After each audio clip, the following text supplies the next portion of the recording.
Halo sahabat-sahabatku semuanya, bertemu lagi dalam pembelajaran fisika asik bersama tentu saja dengan Jurnal Simbolon. Sebelum kita mulai pembelajaran kita, jangan lupa tekan tombol like, subscribe, dan juga tombol lonceng. Sebelumnya saya ucapkan terima kasih. Sahabat-sahabat fisika, kita bertemu lagi dalam pembelajaran fisika AC. Kali ini kita akan membahas tentang resultan gaya. Nah, apa itu resultan gaya? Merupakan hasil penjumlahan atau pengurangan besaran vektor gaya 2 atau lebih. Sebagai persamaannya yaitu sigma F sama dengan F1 tambah F2 tambah F3 titik-titik tambah Fn, maksudnya sampai seterusnya. Oke, untuk penjelasannya bahwa F sigma F itu maksudnya resultan gaya ataupun jumlah gaya yang satuannya Newton. N itu adalah bilangan 1, 2, 3, dan seterusnya. Oke, untuk lebih paham, ini akan saya berikan sebuah contoh. Ada dua orang mendorong sebuah kotak yang berlainan arah. Ada yang dari arah kanan, ada yang arah kiri. Ya, arahnya si A ke kanan, arahnya si B ke kiri. Ya, oke. Sekarang kita lihat apakah mereka ada yang kalah atau tidak.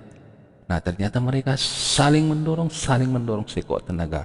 Ternyata tidak berhasil. Nah, kenapa hal ini bisa begitu?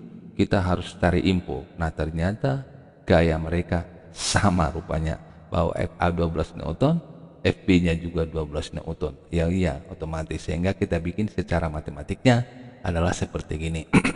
Sigma F sama dengan FA tambah FE. FA-nya 12 Newton karena arahnya ke kanan, kita anggap plus. FB-nya min 12 karena arahnya ke kiri. Oke, sehingga dengan demikian jumlah gayanya sama dengan 0. Nah, kalau jumlah gayanya sama dengan 0 berarti benda dikatakan tidak bergerak atau sama dengan diam, atau bisa dikatakan dalam keadaan setimbang. Oke, sekarang yang kedua. Nah, ini orangnya lain, ini udah agak tua sedikit lah ya. Agak tua sedikit dia, ini agak muda. Nah, sekarang kita lihat apakah bisa yang tua mengalahkan yang muda. Ayo, kita lihat 1, 2, 3. Ya, didorong. Ternyata yang tuanya kalah. Ya nggak masalah lah, udah tua. Yang muda harus lebih bisa. Begitu juga kalian-kalian semua, anak SMP kelas 8 lebih mudah, harus lebih rajin belajar daripada yang tua. Karena kalian masa depan negara ini ada dalam kalian. Oke? Oke, coba kita lihat ini. Harus kita kalahkan. Yang muda harus menang. Karena mereka lebih kuat dan lebih kokoh. Oke. Ternyata memang gaya yang paling tua 8 Newton, yang muda 12 Newton. Oke, kita bikin dalam sistem penjumlahannya ataupun dalam rumus matematiknya. Sigma F sama dengan FB tambah FC. FB-nya ke kiri kita bikin min, FA-nya, FC-nya ke kanan kita bikin min 8. Oke, sekarang tinggal ngitung min 12 ditambah 8 itu min 4. Nah, min ini menandakan arah. Tadi kita bilang min itu siapa? Si B kan? Si B tadi. Berarti arahnya nanti ke arah B ya. Berarti arahnya searah dengan B. Arah B ke kiri berarti ke kiri. Nah, itu dia. Berarti min ini menandakan arahnya ya. Tanda apa yang ada di sini, yaitulah arah benda itu.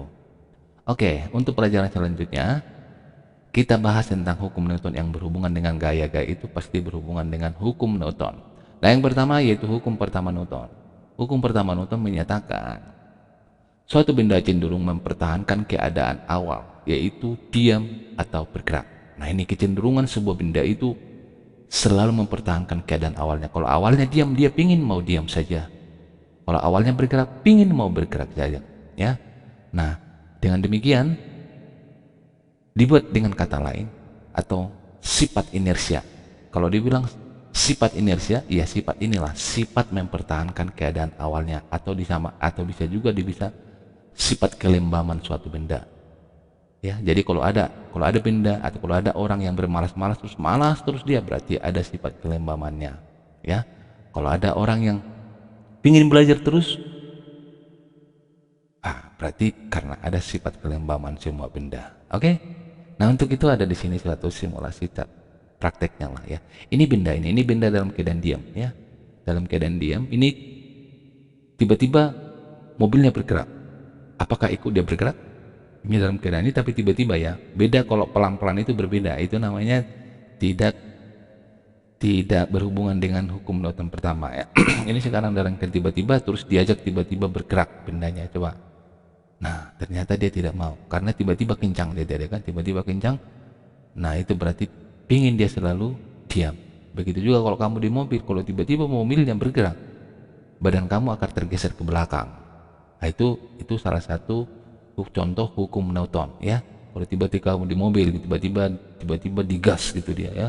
Atau tiba-tiba kamu di atas motor duduk tenang, terus ada orang bercanda dalam keadaan dia motor tiba-tiba digas, pasti kamu ketinggalan di belakang. Nah gitu, karena tidak siap-siap. Nah, itu ya maksudnya. Jadi cenderung mempertahankan keadaan awalnya. Nah gimana kalau keadaan bergerak? Nah ini udah ada jalan. Nah ini sekarang ada mobil di sana membawa barang ini. Ini tadinya dia dalam keadaan pelan-pelan maju terus. Nah kita lihat nanti kan tiba-tiba direm di sini. Apakah bendanya ikut berhenti? Coba lihat. Nah bendanya tidak ikut berhenti karena tadi udah bergerak. Dia kan ikut, dia bergerak dari sana, dari pojok sana ya, dari pojok sana, dari belakang sana, ikut dia bergerak pelan-pelan. Semakin lama dipercepat, tiba-tiba direm. Ya nggak mau lagi dia diam, dia pasti mau bergerak. Dia nih udah bergerak.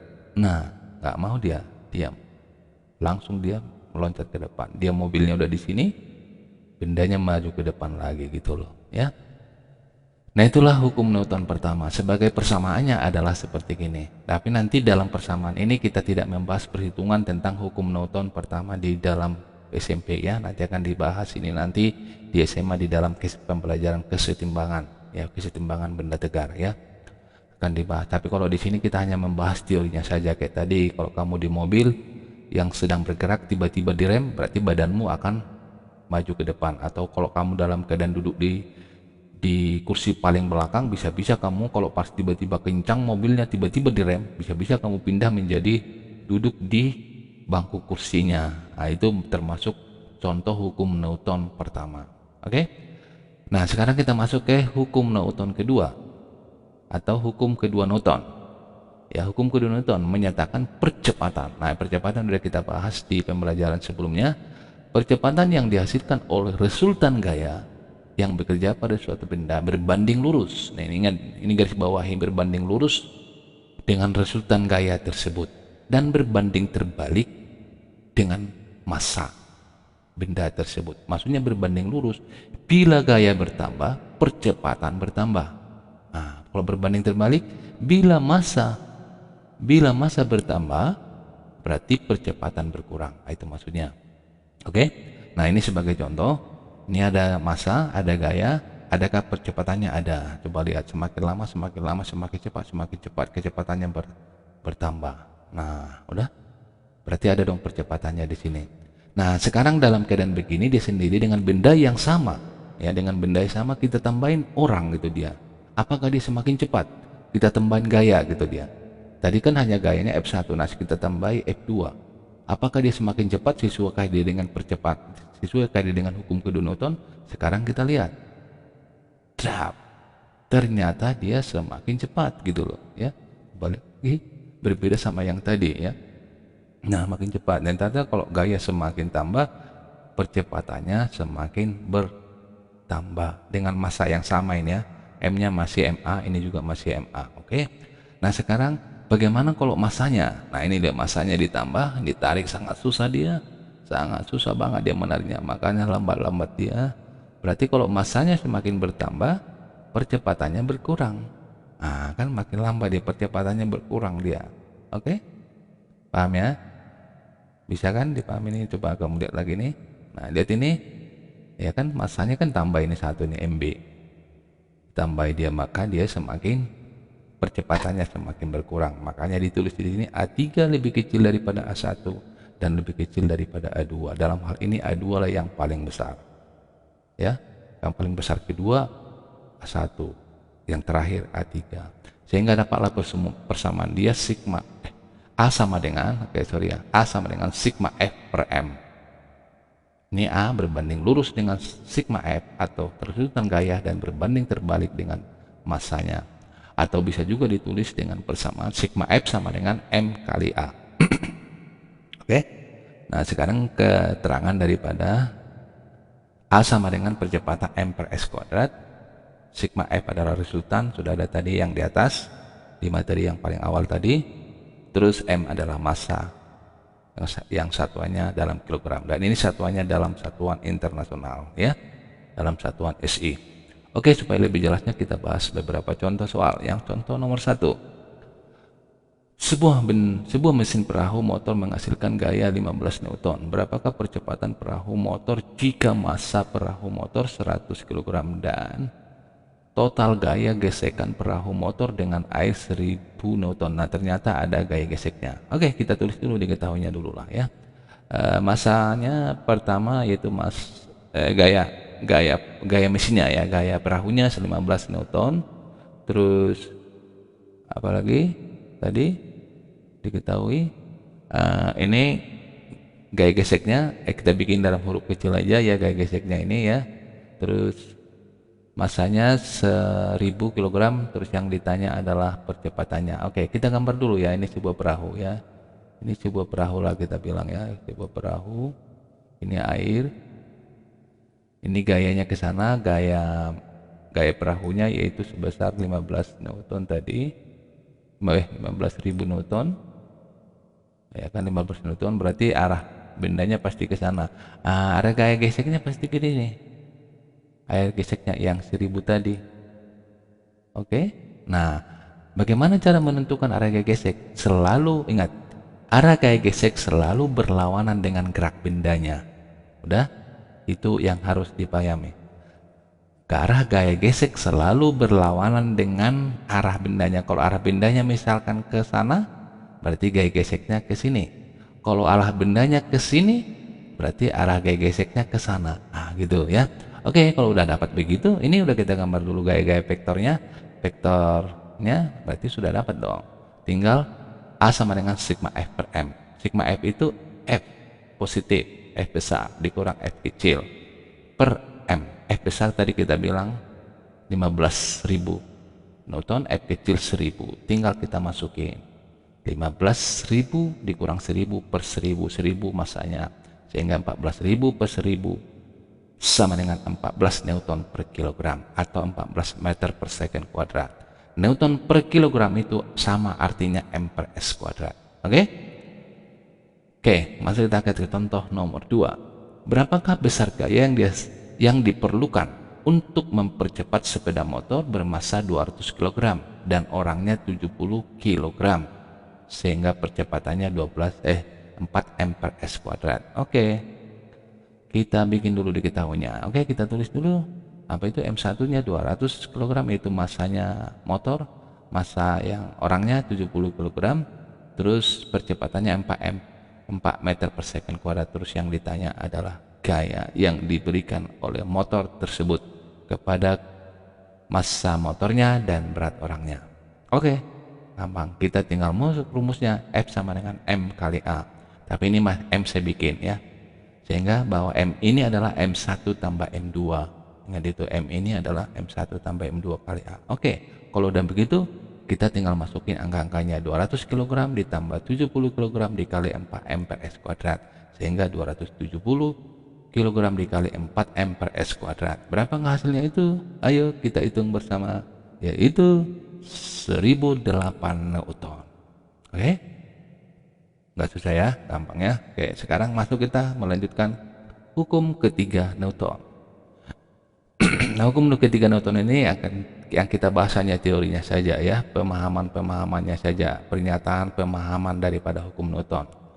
Nah, pernyataannya apa? Jika kamu memberikan gaya pada suatu benda, itu namanya gaya yang kamu berikan itu namanya gaya aksi. Kamu akan mendapat gaya juga yang sama besar, tetapi arahnya berlawanan, dan itu namanya gaya reaksi atau reaksi terhadap gaya yang kamu berikan. Udah? Itu dia. Jadi kalau kita memberikan gaya kepada suatu benda, terus dia memberikan gaya reaksi lagi, kepada kita itu adalah hukum Newton ketiga gitu ya. Seperti ini. Bila orang ini memberikan gaya kepada dinding, dinding itu juga pasti memberikan gaya dong kepada dia. Karena kalau tidak memberikan gaya berarti dindingnya bergeser dong. Harusnya gitu kan. Berarti misalkan kalau dindingnya diem, berarti misalkan 20 Newton kamu kasih, berarti dindingnya mengasih memberikan 20 Newton juga, makanya dia diam. Tapi banyak lagi di dalam kehidupan sehari-hari yang berhubungan dengan hukum Newton ketiga. Nah, persamaannya adalah sebegini. F aksis sama dengan F reaksi. Min itu kenapa? Karena gaya reaksi sama gaya aksi selalu berlawanan. Nah, kalau ada berlawanan, salah satu dia akan jadi min. Oke, sebagai contohnya, yang dalam kehidupan sehari-hari, kalau kamu pernah berenang, nah ini seorang atau penyelam dapat berenang di dalam laut. Kaki dan tangan penyelam mendorong air ke belakang, kan didorong ke belakang dia nih, dia taruh gaya gitu ya. Itu namanya gaya aksi ya. Dia melakukan, tangannya melakukan aksi, terus dia akan menerima gaya reaksi gitu dia, sehingga dia terdorong ke depan gitu dia. Kalau nggak ada reaksi daripada gaya aksimu, dia tidak akan terdorong karena ada gaya dan besarnya sama dengan gaya yang kamu berikan atau gaya yang diberikan oleh penyelam tadi tersebut. Oke, pernah berenang? Atau kalian gaya batu? Kalau gaya batu jangan berenang ya. Harus bisa mengambang di air. Oke? Oke, untuk itu ini ada beberapa tugas latihan. Ini latihan, kerjakan dengan baik, dengan teliti, dengan benar, karena banyak latihan akan menambah ilmu. Banyak latihan akan lebih memahami lagi dan akan banyak pertanyaan-pertanyaan dalam hatimu apa yang belum kamu tahu. Dan ini contoh soal. Dan ini tugas ini masih sesuai dengan contoh soal yang ada di dalam materi semuanya ya. Dan kalau tentang teori-teori silahkan kamu lihat di buku paket Anda. Ini ada di buku paket Anda, ataupun kalau nggak ada nantinya boleh kamu tanyakan Google. Oke? Terima kasih. Sedemikian penjelasan saya tentang resultan gaya dan hukum Newton. Semoga bermanfaat, semoga Anda bisa mengerti, semoga bisa membantu dalam mengerjakan soal-soal ataupun di dalam kehidupan sehari-hari. Oke, semangat terus, tetap kuat dan sehat selalu dan sukacita. Terima kasih.